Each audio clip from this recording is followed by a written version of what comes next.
Hello, am I audible? Yes, sir.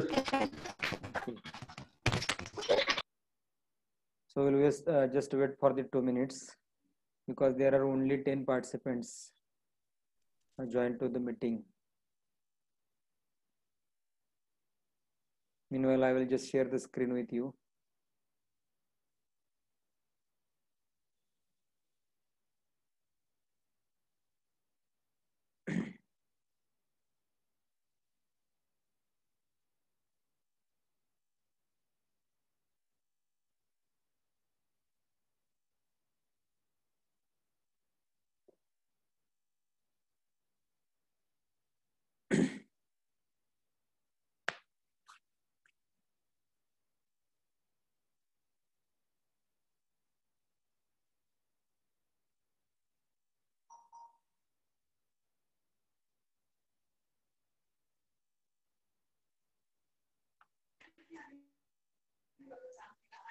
Shall we start our discussion? Okay, so we'll start our discussion. Already, I think that 2 to 3 lectures that we have just taken on the topic theory of the titrimetric analysis or just titrimetric analysis. This is the name of the topic, and whatever the introductory portion of this topic that already we have discussed in the last 2 lectures. Again, I think that we have initiated the discussion regarding some important terms. कोण आहे थोडंसं unmute करा, आवाज येतोय मला.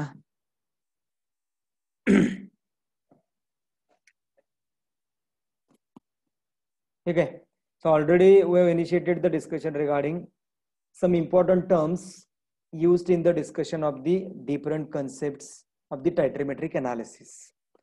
And in the last lecture, already we have discussed about the standard solution. What is the meaning of titrant? Then what is titrant? What is the meaning of mole? What is molar solution? What is molarity?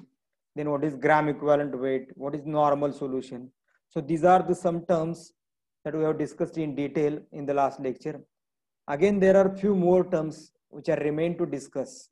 So in this lecture, we are going to discuss whatever the remaining terms, and these terms are also very useful as far as concerning the discussion regarding the titrimetric analysis. Okay, so what are these terms and what is their real meaning? So all the part we'll discuss here. So these are the terms which has to be discussed in this lecture. Okay, so I will just mention first the names of the terms, and then we'll discuss one by one each term in detail. So first of all, we have to discuss about the normality. Then we'll just go to the discussion of what is the meaning of titration, what is neutralization reaction, what is acidometric titration, what is alkalometric titrations, and so on. There are so many other terms also. Means what is the meaning of indicator? So means whatever the indicator that we are using for the titration purpose. What is the exact meaning of indicator? How we can define the indicator?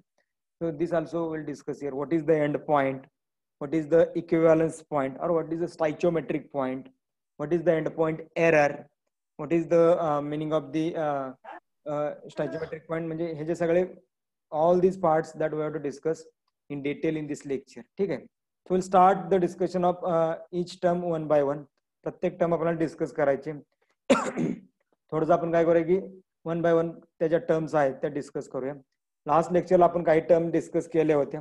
मला वाटतं ते तुम्ही वाचले असतील already, because some part of this PPT I think that I have already shared with you in the Google Classroom. You may go to the Google Classroom and you can search this PPT and you will just find out whatever the definitions that we are discussing here.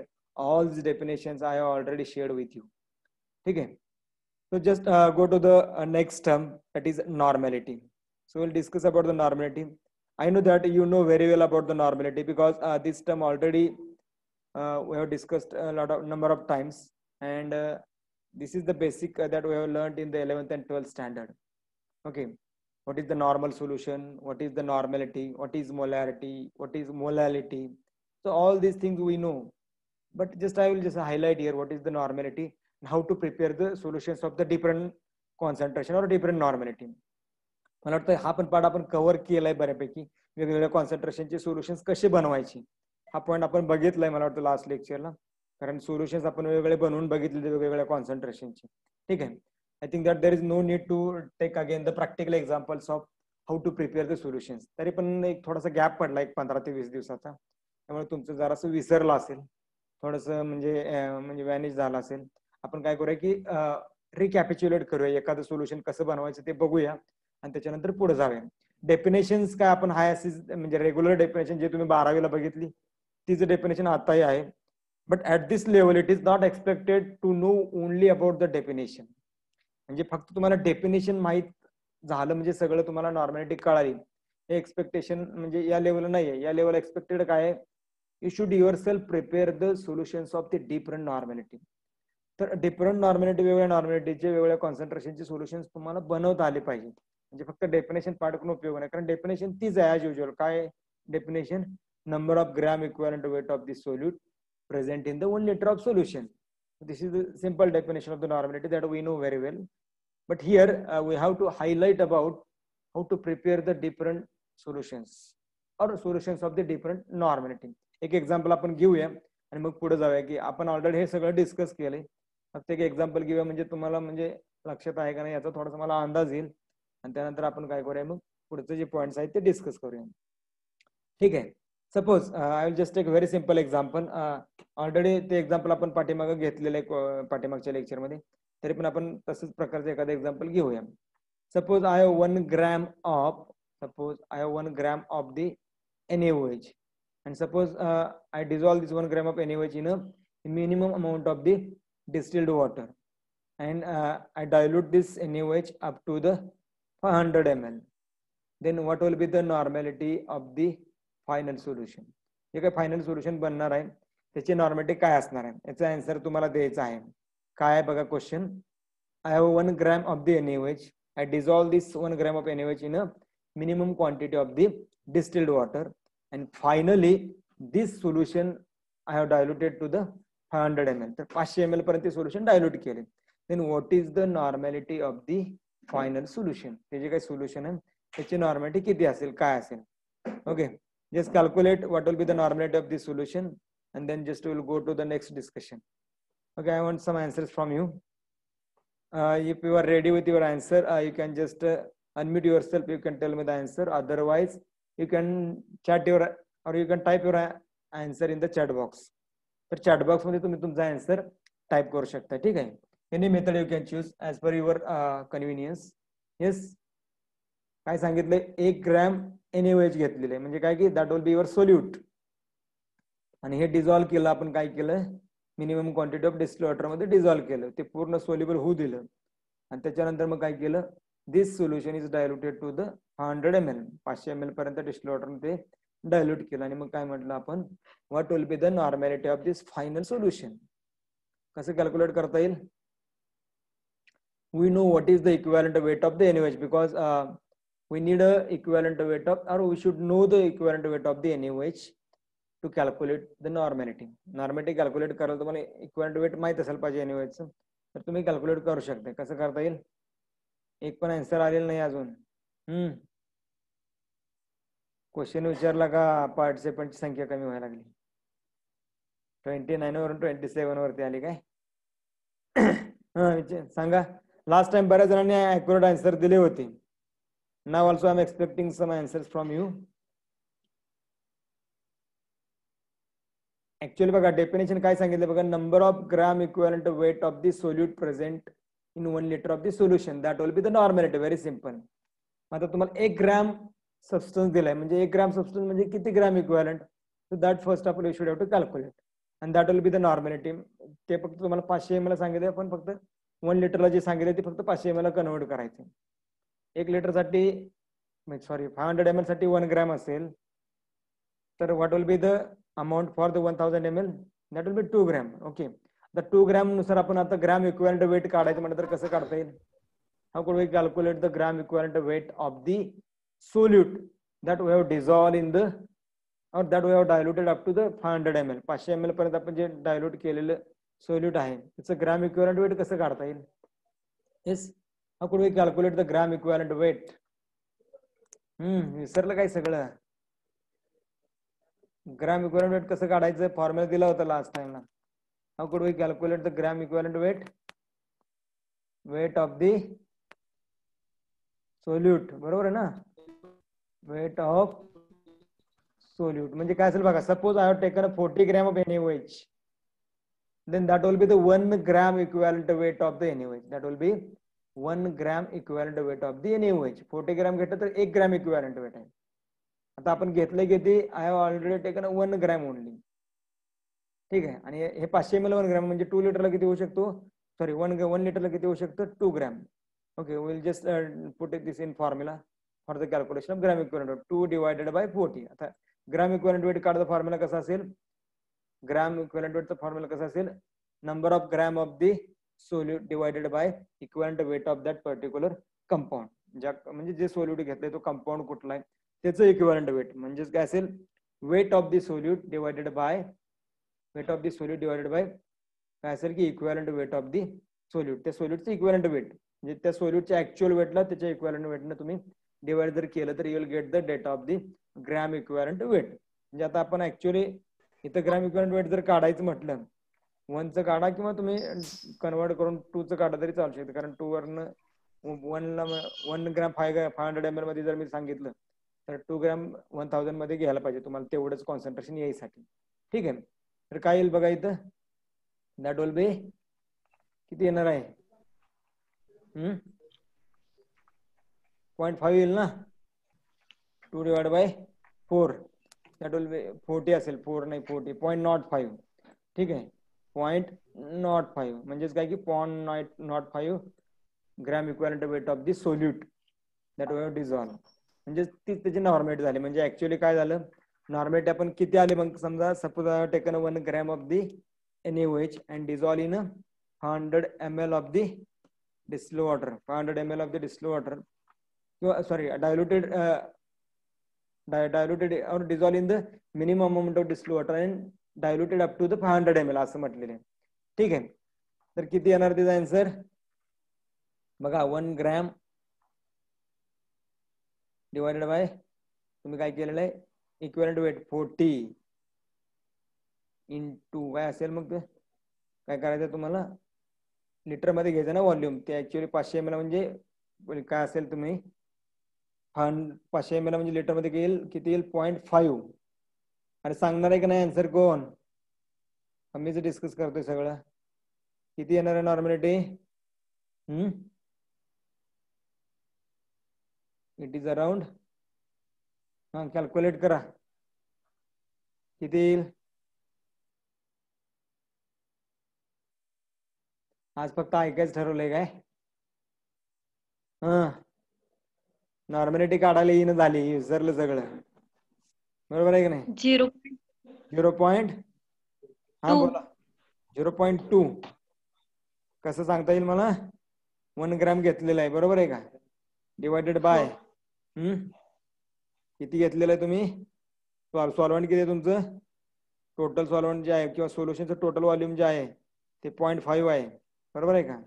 1 gram solute घेतलं divide by 0.5 किती येईल? 0.5 तुमचं काय आहे? Litre मधलं volume आहे. सोल्युशनचं काय? Total सोल्युशनचं litre मधलं व्हॉल्यूम आहे. नॉर्मॅलिटीचं फॉर्म्युला काय? 0.05 सर. 0.05. ठीक आहे. पुढे एक्सप्लेन करता येईल का? कसं करता येईल? 1/40 into 0.5. येस. 1/20. बरोबर आहे का? बघा म्हणजे फॉर्म्युला नुसतं माहित असून उपयोग नाही, तुम्हाला कॅल्क्युलेट करता आलं पाहिजे. ऍक्च्युअली सोल्युशन्स जर बनवायला सांगितले तुम्हाला तर तुम्ही कसं बनवणार? नुसतं डेफिनेशन पार्ट असून उपयोग आहे का? म्हणजे डेफिनेशन तुम्ही 11वीला पण पाठ केली, 12वीला पण तीच डेफिनेशन होती, BSc फर्स्ट इयरला पण तीच आहे, म्हणजे आता अगदी तुम्ही MSc ला गेला तरी तुम्हाला अशीच डेफिनेशन बघायला मिळेल. BSc थर्ड इयरला जरी आला तरी इंट्रोडक्टरी डेफिनेशन तीच आहे. म्हणजे एक्सपेक्टेड वेगळं काय करायचं? तर वेगळं आपल्याला ऍक्च्युअली सोल्युशन्स बनवायचे आहेत ना. अनालिटिकल म्हणजे शिकतो म्हणजे काय आपण काय डेफिनेशन नुसत्या पाठ करत नाही.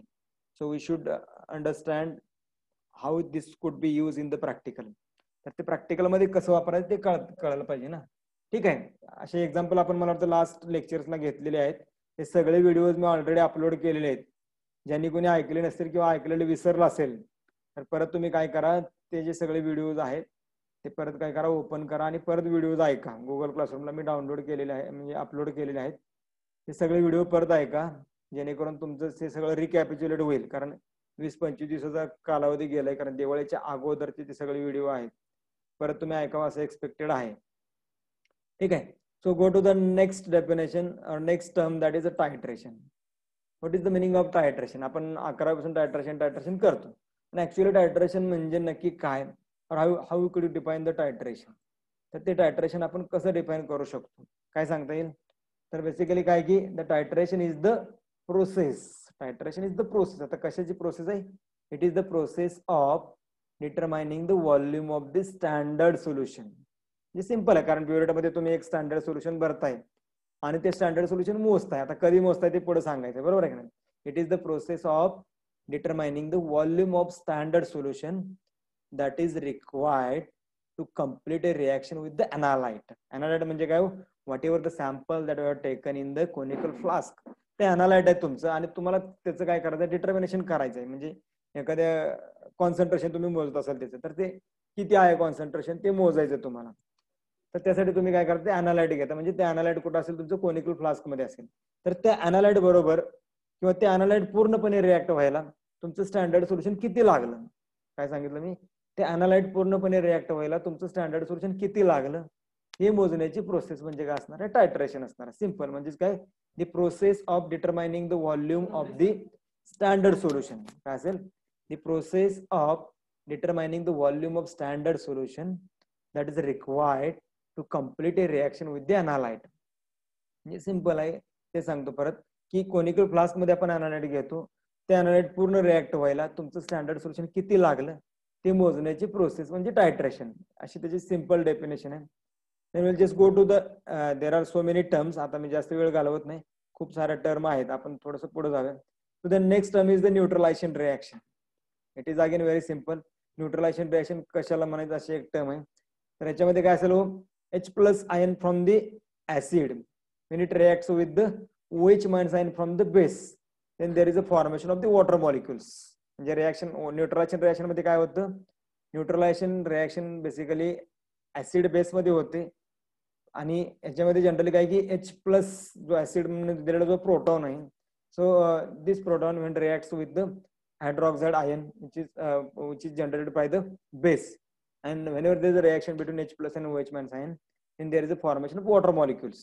So this particular reaction is called as a neutralization reaction. म्हणजे काय की in the neutralization reaction H plus ion from acid reacts with the OH minus ion from the base and forms the water molecule. So this is simply about the neutralization reaction. Then again there are two broad types of the titrations. So first one is acidometric titration and the second one is alkalimetric titration. So now here we have to discuss about what is the acidometric titration and what is the alkalimetric titration. तर इथे simple आहे, टायट्रेशन म्हणजे काय आपण बघितलं. आता फक्त इथं काय की ऍसिडोमेट्रिक टायट्रेशन मध्ये काय असणार आहे, हे टाईप कशाच्या बेसिस वरती आहेत बघा. Which type of the standard solution is used, म्हणजे प्युरिट मध्ये भरलेले जे सोल्युशन आहे तुम्ही ते कुठलं वापरले त्याच्यावरून ते टायट्रेशनचा टाइप कुठला आहे ते कळेल. म्हणजेच बघा, if the titration is acidometric titration then standard solution is acid one.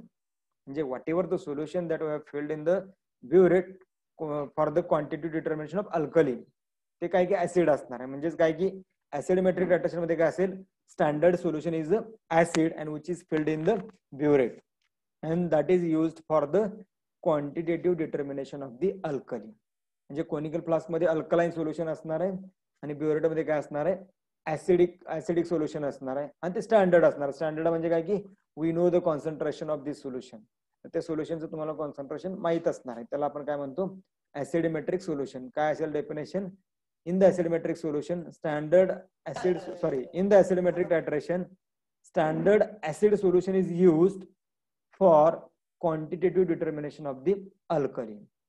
ठीक आहे. then what is the alkalimetric titration then? मग अल्कलिमेट्रिक टायट्रेशन म्हणजे काय असेल, तर इथं उलट असणार आहे. म्हणजेच काय की standard alkali solution is used for quantitative determination of the acid. काय असणार आहे, standard alkali solution is used for quantitative determination of the acid. म्हणजे फक्त त्याच्या उलट आहे. इथं काय कोनिकल फ्लास्क मध्ये ऍसिड असणार आहे आणि अल्कलाइन सोल्युशन किंवा अल्कली सोल्युशन हे कुठं असणार आहे, that will be filled in the burette and that is the standard solution. तर ते स्टँडर्ड सोल्युशन असणार आहे because we must know the concentration of this solution. तर त्या सोल्युशनचं कॉन्सन्ट्रेशन माहित असणार आहे आपल्याला. ठीक आहे. तर ते झालं अल्कलीमेट्रिक टायट्रेशन. म्हणजे ऍसिडिमेट्रिक आणि अल्कलीमेट्रिक टायट्रेशन हे ब्रॉड 2 टाईप आहेत टायट्रेशनचे. हे कशावरून पडतात तर बेसिकली हे न्यूट्रलायझेशन टाईपचे टायट्रेशन जे आहेत त्याचे टाईप आहेत. तर याच्यामध्ये हे टाईप कशावरून पडले तर based on which solution is used as a standard solution और based on which type of the solution is used as a standard solution. In case of acidic solution, standard solution is acid. In case of the alkalimetric titration, standard solution is alkali. Okay, this is about the alkalimetric and acidic titration. Then the next term is indicator, very important one. What is the indicator? You also know that lot of time you have used the indicator for the titration purpose. म्हणजे 11वीला टायट्रेशन केलं, 12th ला गेलं, BSc first इयरला गेलं, BSc second इयरला गेलं, and almost at each and every time you have used some indicator. काहीतरी indicator तुम्ही वापरलाय.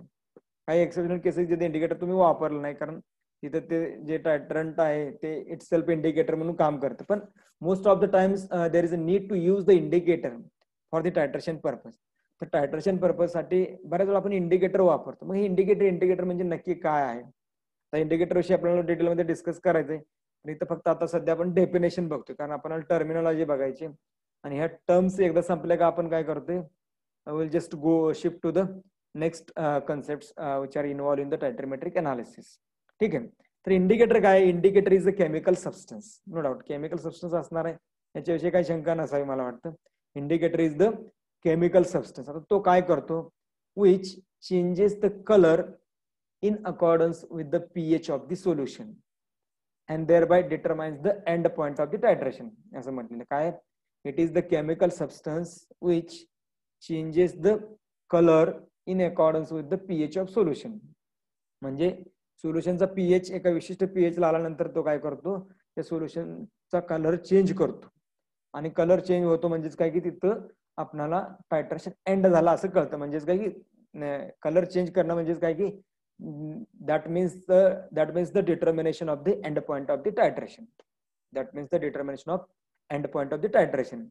तर बेसिकली काय बघा, मी परत एकदा सांगतो, indicator is the chemical substance which changes the color in accordance with the pH of solution and thereby determines the end point of titration. आता याला एकदम सिंपली जर आपण म्हटलं तर काय म्हणू शकतो, इंडिकेटर एक असा केमिकल सबस्टन्स आहे की ज्याच्यामध्ये त्याने काय होतं की तुमचं जे टायट्रेशनचं सोल्युशन आहे त्याचा कलर चेंज होतो आणि तो कलर चेंज म्हणजेच आपल्या टायट्रेशनचा एंड पॉइंट असतो.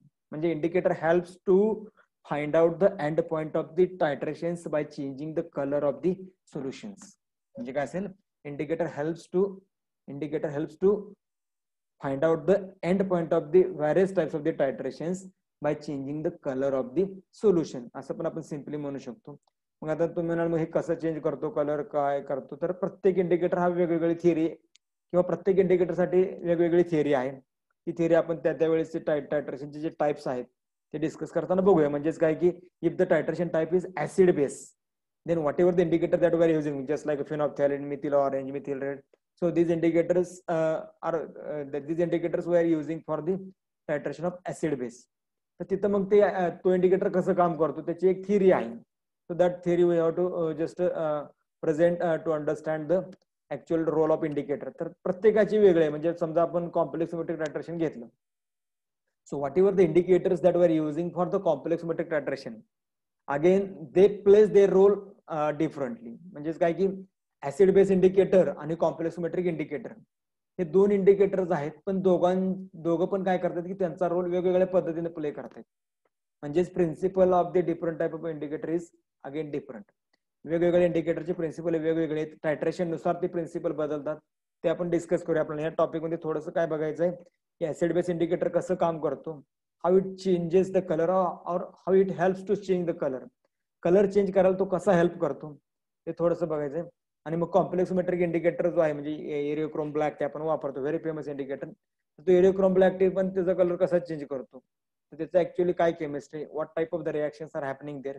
So all these part we have to discuss under this topic. That will discuss in the next part.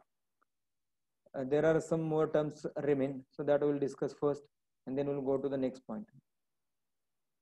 Okay, so the next term is the equivalence point, or it is also called as stoichiometric endpoint or theoretical endpoint. Very interesting. आता ही जी term आहे ती पण खूप महत्वाची आहे, कारण equivalence point आणि end point या दोघांमध्ये आपल्याला फरक कळला पाहिजे. त्याच्यानंतर आपण थोडंसं म्हणजे काय की थोडंसं टायट्रेशन बद्दल बऱ्याच गोष्टी समजून घेऊ शकतो. म्हणजेच काय की equivalence point or it is also called as stoichiometric end point or theoretical end point असं म्हणतो. द थेरॉटिकल एंड पॉईंट या शब्दातच सगळ्या गोष्टी आल्या. मला वाटतं बऱ्यापैकी तुम्हाला हे कळेल. थेरॉटिकल एंड पॉईंट म्हणजे काय की थेरॉटिकली टायट्रेशन कधी संपू शकतं किंवा कधी संपायला पाहिजे अकॉर्डिंग टू द किंवा by calculating the concentration of the analyte आणि टायट्रंट. म्हणजे हे दोघांचं जर कॉन्सन्ट्रेशन तुम्हाला माहित असेल आणि दोघांचं जर अमाऊंट माहित असेल तर when the titration should be end, किंवा दोघांचा इक्विव्हॅलन्स जर माहित असेल तुम्हाला रिॲक्ट होण्याचं, तर टायट्रेशन कधी एंड होतं हे तुम्हाला सांगता येऊ शकतं. त्याला आपण थेरॉटिकल एंड पॉईंट असं म्हणतो. पण आता इथे एक क्वेश्चन आहे की आपण आजपर्यंत टायट्रेशन केले, means we have been continuously carrying out the titrations from the 11th standard or since the 11th standard, and we have been continuously finding out the end points. पण ऍक्च्युअल ते एंड पॉईंट असतात का? ते end point आपल्याला practically मिळालेले असतात, but these are the not actual end points or theoretical end point. ते theoretical end point नसतात, कारण थेरॉटिकल एंड पॉईंट आपण डिटर्मिन करू शकत नाही, कॅल्क्युलेट फक्त करू शकतो, पण practically it is not possible to find out the theoretical end point titration मध्ये. त्यामुळे आपण जो एंड पॉईंट घेतो ना तो ऍक्च्युअली प्रॅक्टिकल एंड पॉईंट आहे. And there is a little bit difference between the practical end point and the theoretical end point. मग actually त्यासाठी मग आपल्याला थेरॉटिकल एंड पॉईंट म्हणजे काय हे माहित असायला पाहिजे, आणि मग प्रॅक्टिकल एंड पॉईंट म्हणजे काय तो आपल्याला माहितीच आहे. ते पण आपण थोडंसं इथे डिस्कस करूया. Okay, let us go to the discussion of the what is the meaning of equivalence point और स्टॅच्योमेट्रिक एंड पॉईंट और द थेरॉटिकल एंड पॉईंट. तर काय की it is the point at which just adequate reagent is added to react completely with the analyte or substance असं म्हणूया. म्हणजे हा असा पॉइंट आहे की तिथपर्यंतच आपण परफेक्ट काय करतोय की रिएजंट ऍड करतो. रिएजंट म्हणजे काय? स्टँडर्ड सोल्युशन म्हणजे जे ब्युरेट मध्ये भरलेलं आहे ते ऍड करतोय की जेणेकरून पूर्णच्या पूर्ण अनालाइट जे आहे ते तुमचं परफेक्ट रिॲक्ट होईल. म्हणजे आता फॉर एक्झाम्पल देतो, suppose we have analyte and this analyte contains 1000 molecules, 1000 molecules आहेत, 1000 मॉलिक्युल्स आहेत, आणि समजा याचा इक्विव्हॅलन्स पण 1:1 आहे, आणि आपला अनालाइट आहे ब्युरेट मध्ये ब्युरेट मध्ये भरलेलं आपलं टायट्रंट आहे किंवा स्टँडर्ड सोल्युशन आहे. ते जे स्टँडर्ड सोल्युशन आहे, जस्ट 1 मिनिट, ओके, ते जे स्टँडर्ड सोल्युशन आहे, तर जनरली आपण असं काय करतो की ते स्टँडर्ड सोल्युशन काय करतोय, that we are adding in the analyte. आणि मग काय होईल, one by one each molecule of the analyte that will react with the standard solution. We know that there are 1000 molecules that we have considered.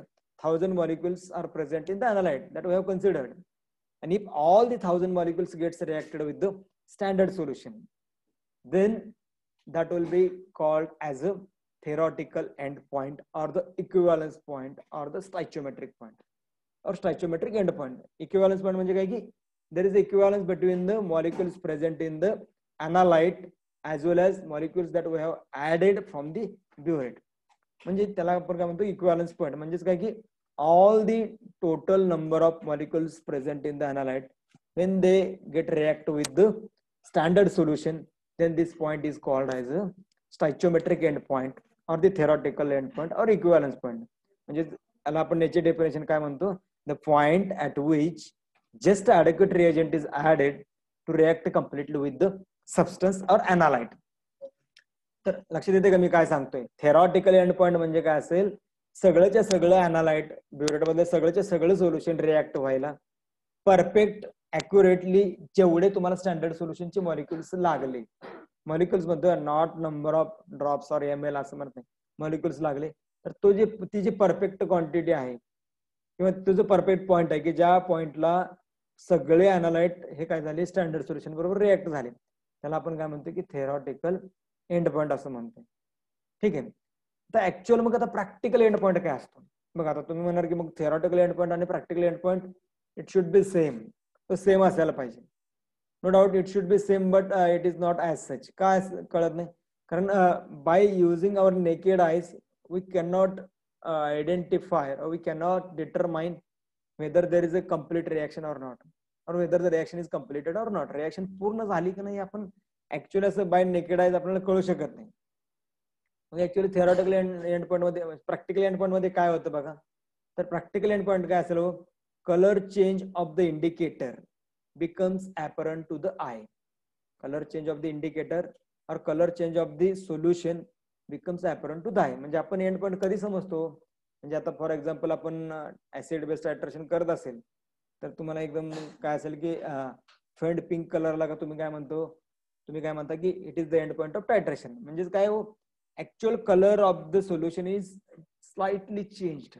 सोल्युशनचा colour change झालेला आहे आणि colour change झाला म्हणून तुम्हाला कळालं की आता हा एंड पॉईंट आलेला आहे. फक्त एक 5 मिनिट राहिले का, कारण टाइम आपला संपत आलाय, मीटिंग आपोआप एंड होईल. तोपर्यंत मला वाटतं या डेफिनेशन सगळ्यात संपूया आपण, जेणेकरून पुढच्या लेक्चर पासून आपल्याला ऍक्च्युअल कॉन्सेप्ट कव्हर करता येतील, हा बेसिक पॉईंट जे आहे ते सगळे सोडून. ठीक आहे. तर actually end point, practical end point मध्ये काय होतं, colour change of the indicator becomes apparent to the eye. म्हणजे आपल्या डोळ्याला कलर चेंज दिसायला लागतो. म्हणजे आपल्याला डोळ्यांची कॅपॅसिटी आहे की किती कलर आला तर आपल्या डोळ्याला दिसणार. कारण कलर आल्या लगेच तो कलर आपल्या डोळ्याला आयडेंटिफाय होईल असं नाही. पण काय असेल की जनरली ज्या स्टेजला आपल्याला कलर आयडेंटिफाय होईल तर तो आयडेंटिफाय झालेला जो कलर आहे, किंवा जेव्हा आपल्याला कलर आयडेंटिफाय होईल तर तो पॉईंट आपण काय करतो की एंड पॉईंट असं कन्सिडर करतो. म्हणजेच काय हो, when the color change of the indicator it becomes apparent to the eye. तर तो असेल एंड पॉईंट. तर थेरॉटिकल एंड पॉईंट आणि एंड पॉईंट मध्ये डिफरन्स कसा आहे बघा. तर थेरॉटिकल एंड पॉईंट मध्ये काय की थेरॉटिकली जेवढे नंबर ऑफ मॉलिक्युल अनालाइट मध्ये होते तेवढेच नंबर ऑफ मॉलिक्युल म्हणजे आपण काय करतोय की स्टँडर्ड सोल्युशनचे टाकतोय आणि परफेक्ट ते रिएक्शन झाले असं कन्सिडर करतोय. तर थेरॉटिकल एंड पॉईंट आहे हे कॅल्क्युलेटेड. पण प्रॅक्टिकल असं पॉसिबल होणार आहे का? It is not possible to add that much accurate number of the molecule. तेवढे अॅक्युरेट नंबर ऑफ मॉलिक्युल आपण ऍड करू शकत नाही, किंवा केले तर आपल्याला रिएक्शन संपले का नाही हे समजू शकणार नाही. रिएक्शन संपली की नाही हे इंडिकेट कसं होणार, इंडिकेट कोण करतो, तर इंडिकेटर इंडिकेट करतो. तर इंडिकेटरचं काम तेच आहे की when all the number of molecules which are present in the analyte gets completely reacted with the standard solution, then next drop of the standard solution will react with the indicator. तर पुढचा जो standard सोल्युशनचा drop आहे तो indicator बरोबर react होतो आणि मग indicator मध्ये काहीतरी चेंजेस दाखवतो आणि म्हणून इंडिकेटरचा कलर चेंज होतो आणि म्हणजे आपल्याला कळतं की आता टायट्रेशन संपलं. कारण आता काय हे सगळे तुमचे मॉलिक्युल संपून आता इंडिकेटर बरोबर रिॲक्शन झालेली. आपण मोजताना काय करतो, जे अॅनालाइट मध्ये जे काही मॉलिक्युल आहेत त्याच्याबरोबर रिॲक्ट झालेलं व्हायला जेवढं सोल्युशन लागलं ते पण आहे, प्लस इंडिकेटर म्हणजे तुम्हाला कलर येईपर्यंत जेवढे इंडिकेटर बरोबर रिॲक्शन होते त्या स्टँडर्ड सोल्युशनचे ते पण थोडे 2-3 ड्रॉप ज्यादा असतील ते पण मोजतो ना आपण मोजताना, कारण ते आपण वजा करत नाही काही. तर त्यामुळे प्रॅक्टिकल एंड पॉईंट आणि थेरॉटिकल एंड पॉईंट मध्ये काय की फरक आहे. काय फरक असणार आहे, तर थेरॉटिकल एंड पॉईंट मध्ये काय आहे की अॅक्युरेट नंबर ऑफ मॉलिक्युल्स एकमेकाला रिॲक्ट झालेत स्टँडर्ड सोल्युशनचे आणि अॅनालाइटचे. तसं प्रॅक्टिकल एंड पॉईंट मध्ये नाहीये. प्रॅक्टिकल एंड पॉईंट मध्ये काय आहे की few more molecules that we have added to react with the indicator and that we are considering as a final reading. म्हणजे तुम्ही ते फायनल रिडिंग म्हणून कन्सिडर करता. ती एरर असते ऍक्च्युअली. ती एरर त्याला आपण काय म्हणतो, एंड पॉईंट एरर म्हणतो. तर एंड पॉईंट एरर काय, it is the difference between end point and the theoretical end point, किंवा it is the difference between end point and the stoichiometric end point, or it is the difference between end point and the equivalence point. तर तो झाला end point error. तर end point error actually काढतात पण आपण काय एवढं फार अॅक्युरेट टायट्रेशन करत नाही, किंवा फार अॅक्युरेट आपलं रिडिंग कुठं आपण यूज करत नाही. पण जर फार्मा कंपनीमध्ये गेला, फार्मा इंडस्ट्रीमध्ये गेला, तर we must have to calculate the end point errors and we must have to त्याचे काय करावं लागतं, तुम्हाला मायनस करावं लागतं एंड पॉईंट एरर, की जेणेकरून युल गेट अॅक्युरेट रिझल्ट. तर तुम्हाला अॅक्युरेट रिझल्ट हे मिळतात. त्याच्यामुळे एंड पॉईंट एरर जे आहे ती कॅल्क्युलेट करावी लागेल. ठीक आहे. So will discuss in detail about this terms at the time of practical. कारण प्रॅक्टिकलच्या वेळेस आपल्याला आणखी ते चांगल्या पद्धतीने प्रूव्ह करून दाखवता येतं. टायट्रेशन करताना ते आपल्याला थेरॉटिकली कॅल्क्युलेट करतो आणि आपला ऍक्च्युअल रिडिंग किती येते त्याच्यामध्ये कसा फरक येतो हे आपण बाय एक्झाम्पल सांगू शकतो. ठीक आहे. So that will discuss at the time of the practical. ठीक आहे. त्याच्यानंतर पुढची टर्म आहे ती म्हणजे टायट्रेशन एक्सपोनंट. टायट्रेशन एक्सपोनंट ही टर्म काय, तर it is the pH at which titration in presence of given indicator is ended. Very simple. म्हणजे टायट्रेशन एक्सपोनंट ही टर्म कशाच्या संदर्भात आहे, it is the pH of the solution. It is in case of the pH of the solution. हा कुठला pH? The pH at which titration in presence of given indicator is ended. म्हणजे काय असेल की आपण अनालाइट घेतो कोणत्या क्लासमध्ये स्टँडर्ड सोल्युशन ऍड करतो. So as we are adding the standard solution in the analyte, the pH of this mixture is getting changed. तर त्या मिक्सरचा जे pH आहे तो चेंज होत जातो. And at a certain pH, what will happen? The indicator will change their color. At certain pH, indicator will change their color. त्याची एक pH ची रेंज असते. तर त्याला आपण काय म्हणतो की टायट्रेशन एक्सपोनंट. म्हणजे काय असेल की pH at which titration in presence of given indicator is the pH at which titration in presence of given indicator is ended. जे ज्या pH ला टायट्रेशन एंड होतं किंवा इंडिकेटर कलर चेंज दाखवतो त्याला आपण काय म्हणतो की titration exponent. And the last term is the colour change. Unmute करा, लास्ट पॉइंट राहिलेला आहे. ठीक आहे, कलर चेंज इंटरवल.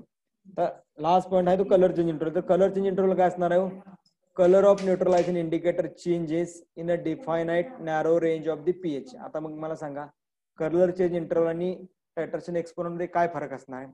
इथे काय म्हटलंय बघा, colour of neutralization indicator changes in a definite narrow range of the pH. Basically ही न्यूट्रलायझेशन इंडिकेटरच्या बाबतीमध्ये ही टर्म वापरतात, colour change interval. Now just tell me what is the difference between titration exponent and the color change interval? Because in the titration exponent or the titration exponent, this term is also related to the pH, and the color change interval it is also related to the pH. फक्त इथं काय फरक आहे बघा, टायट्रेशन exponent काय असेल, it is the exact pH at which indicator changes the color and the titration is ended. Titration exponent is the exact pH at which titration ended, or काय होईल की indicator changes the colour and titration is ended. म्हणजे ही term आपण कोणाच्या बाबतीमध्ये वापरतो तर टायट्रेशन एक्सपोनंट हा प्रत्येक इंडिकेटरचा वेगळा असतो. म्हणजे जर फिनॉल्फ्थॅलीन घेतलं किंवा मिथिल ऑरेंज घेतलं, मिथिल रेड घेतलं, each and every indicator shows different titration exponent. तर टायट्रेशन एक्सपोनंट हा वेगवेगळा दाखवतो. ठीक आहे, म्हणजेच काय की titration exponent this term is related to the indicators. म्हणजे काय असेल की फिनॉल्फ्थॅलीनचा टायट्रेशन एक्सपोनंट वेगळा, किंवा त्यानंतर मिथिल ऑरेंजचा टायट्रेशन एक्सपोनंट वेगळा, किंवा मिथिल रेडचा टायट्रेशन एक्सपोनंट वेगळा. म्हणजे इट इज एक्झॅक्ट पीएच म्हणू शकतो आपण.